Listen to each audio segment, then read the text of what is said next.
اعوذ باللہ من الشیطان الرجیم بسم اللہ الرحمن الرحیم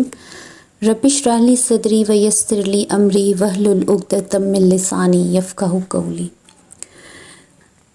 یہاں پر مولانا ابوالعلا مودودی نے کچھ باتیں لکھی ہیں جن کو میں بالکل ایز اٹ از آپ کے گوشگوار کروں گی، اور اس میں اپنی کوئی ایڈیشن نہیں کرنا چاہتی، کیونکہ میں یہ تفسیر پڑھ رہی ہوں تو اس تفسیر میں اپنی طرف سے ایک لفظ بھی نہیں ایڈ کرنا چاہتی، اس لیے جو انہوں نے تحریر کیا ہوا ہے وہی میں آپ کو بتا رہی ہوں۔ یہ بات یہاں سے سٹارٹ ہو رہی ہے کہ وہ لکھتے ہیں کہ قرآن پاک ایک ایسی کتاب ہے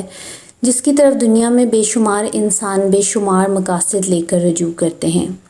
ان سب کی ضروریات اور اغراض کو پیش نظر رکھ کر کوئی مشورہ دینا آدمی کے لیے ممکن نہیں ہے۔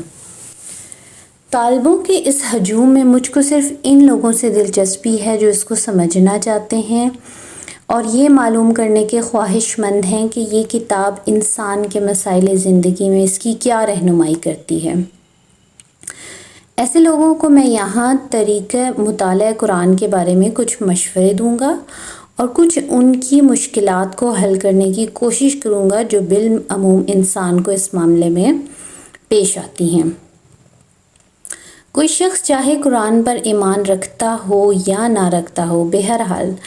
اگر وہ اس کتاب کو فی الواقع سمجھنا چاہتا ہے تو اولین کام اسے یہ کرنا چاہیے کہ اپنے ذہن کو پہلے سے قائم کیے ہوئے تصورات اور نظریات سے اور موافقانہ یا مخالفانہ اغراض سے جس حد تک ممکن ہو خالی کر لے اور سمجھنے کا خالص مقصد لے کر کھلے دل سے اس کو پڑھنا شروع کرے۔ جو لوگ چند مخصوص قسم کے خیالات ذہن میں لے کر اس کتاب کو پڑھتے ہیں وہ اس کی سطروں کے درمیان اپنے ہی خیالات پڑھتے چلے جاتے ہیں، قرآن کی ان کو ہوا بھی نہیں لگنے پاتی۔ یہ طریقہ مطالعہ کسی کتاب کو پڑھنے کے لیے بھی صحیح نہیں ہے، مگر خصوصیت کے ساتھ قرآن تو اس طرز کے پڑھنے والوں کے لیے اپنے معنی کے دروازے کھولتا ہی نہیں۔ پھر جو شخص محض سرسری سی واقفیت پہچاننا چاہتا ہو اس کے لیے تو شاید ایک دفعہ پڑھ لینا کافی ہو جائے، لیکن جو اس کی گہرائیوں میں اترنا چاہے اس کے لیے 2-4 دفعہ کا پڑھنا بھی کافی نہیں ہو سکتا۔ اس کو بار بار پڑھنا چاہیے، ہر مرتبہ ایک خاص ڈھنگ سے پڑھنا چاہیے اور ایک طالب علم کی طرح پینسل اور کاپی ساتھ لے کر بیٹھنا چاہیے تاکہ ضروری نکات نوٹ کرتا جائے۔ اس طرح جو لوگ پڑھنے پر آمادہ ہوں ان کو کم از کم 2 مرتبہ پورے قرآن کو صرف اس غرض کے لیے پڑھنا چاہیے کہ ان کے سامنے بحیثیت مجموعی وہ پورا نظام فکر و عمل آ جائے جسے یہ کتاب پیش کرنا چاہتی ہے۔ اس ابتدائی مطالعے کے دوران میں وہ قرآن کے پورے منظر پر ایک جامع نظر حاصل کرنے کی کوشش کریں اور یہ دیکھتے جائیں کہ یہ کتاب کیا بنیادی تصورات پیش کرتی ہے اور پھر ان تصورات پر کس قسم کا نظام زندگی تعمیر کرتی ہے۔ اس اثناء میں اگر کسی مقام پر کوئی سوال ذہن میں کھٹکے تو اس پر وہیں اسی وقت کوئی فیصلہ نہ کر بیٹھے بلکہ اسے نوٹ کر لیں اور صبر کے ساتھ آگے مطالعہ جاری رکھیں۔ یہ ہے کہ آگے کہیں نہ کہیں انہیں اس کا جواب مل جائے گا۔ اگر جواب مل جائے تو اپنے سوالوں کے ساتھ اسے نوٹ کر لیں، لیکن اگر پہلے مطالعے کے دوران میں انہیں اپنے کسی سوال کا جواب نہ ملے تو صبر کے ساتھ دوسری بار پڑھیں۔ میں اپنے تجربے کی بنا پر یہ کہتا ہوں کہ دوسری بار کے غیر مطالعے میں شاذ و نادر کوئی سوال جواب طلب باقی رہ جاتا ہے۔ اس طرح قرآن پر ایک جامع نظر حاصل کر لینے کے بعد تفصیلی مطالعے کی ابتدا کرنی چاہیے۔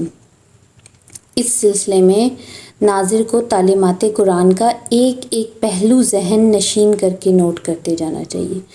مثلاً وہ اس بات کو سمجھنے کی کوشش کرے کہ انسانیت کا کون سا نمونہ ہے جسے قرآن پسندیدہ قرار دیتا ہے اور کس نمونے کے انسان اس کے نزدیک مردود ہیں۔ اس مضمون کو اچھی طرح اپنی گرفت میں لانے کے لیے اس کو چاہیے کہ اپنی کاپی پر ایک طرف پسندیدہ انسان اور دوسری طرف ناپسندیدہ انسان کی خصوصیات آمنے سامنے نوٹ کرتا چلا جائے، یا مثلاً وہ یہ معلوم کرنے کی کوشش کرے کہ قرآن کے نزدیک انسان کی فلاح و نجات کا مدار کن امور پر ہے اور کیا چیزیں ہیں جن کو وہ انسان کے لیے نقصان اور ہلاکت اور بربادی کا موجب قرار دیتا ہے۔ اس مضمون کو بھی وضاحت اور تفصیل کے ساتھ جاننے کا صحیح طریقہ یہ ہے کہ آدمی اپنی کاپی پر موجبات فلاح اور موجبات خسران کے 2 عنوانات یا 2 ٹاپکس ایک دوسرے کے مقابل قائم کر لے اور مطالعہ قرآن کے دوران میں روزانہ دونوں قسم کی چیزوں کو نوٹ کرتا جائے، اور بہت سارے مسائل زندگی ایک ایک کر کے قرآن کی ہدایت کے مطابق آدمی نوٹ کرتا چلا جائے اور یہ سمجھنے کی کوشش کرے کہ ان میں سے ہر شعبے کی مجموعی شکل کیا بنتی ہے، اور پھر ان سب کو ملا کر جوڑ دینے سے پورا نقشہ زندگی کس قسم کا بنتا ہے۔ پھر جب انسان کسی خاص مسئلہ زندگی کے بارے میں تحقیق کرنا چاہے کہ قرآن کا نقطہ نظر اس کے متعلق کیا ہے، تو اس کے لیے عمدہ طریقہ یہ ہے کہ وہ پہلے اس مسئلے کے متعلق قدیم و جدید لٹریچر کا گہرا مطالعہ کر کے واضح طور پر یہ معلوم کر لے کہ اس مسئلے کے بنیادی نکات کیا ہیں، انسان نے اب تک اس پر کیا سوچا اور سمجھا ہے، کیا امور اس میں تصفیہ طلب ہیں اور کہاں جا کر انسانی فکر کی گاڑی اٹک جاتی ہے۔ اس کے بعد انہی تصفیہ طلب مسائل کو نگاہ میں رکھ کر آدمی کو قرآن کا مطالعہ کرنا چاہیے۔ میرا تجربہ ہے کہ اس طرح جب آدمی کسی مسئلے کی تحقیق کے لیے قرآن پڑھنے بیٹھتا ہے تو اسے ایسی آیتوں میں اپنے سوالات کا جواب ملتا ہے جنہیں وہ اس سے پہلے 20 مرتبہ پڑھ چکا ہوتا ہے، اور کبھی اس کے خیال میں بھی یہ بات نہیں آتی کہ یہاں یہ مضمون بھی چھپا ہوا ہے۔ وآخر الدعوانا ان الحمد للہ رب العالمین۔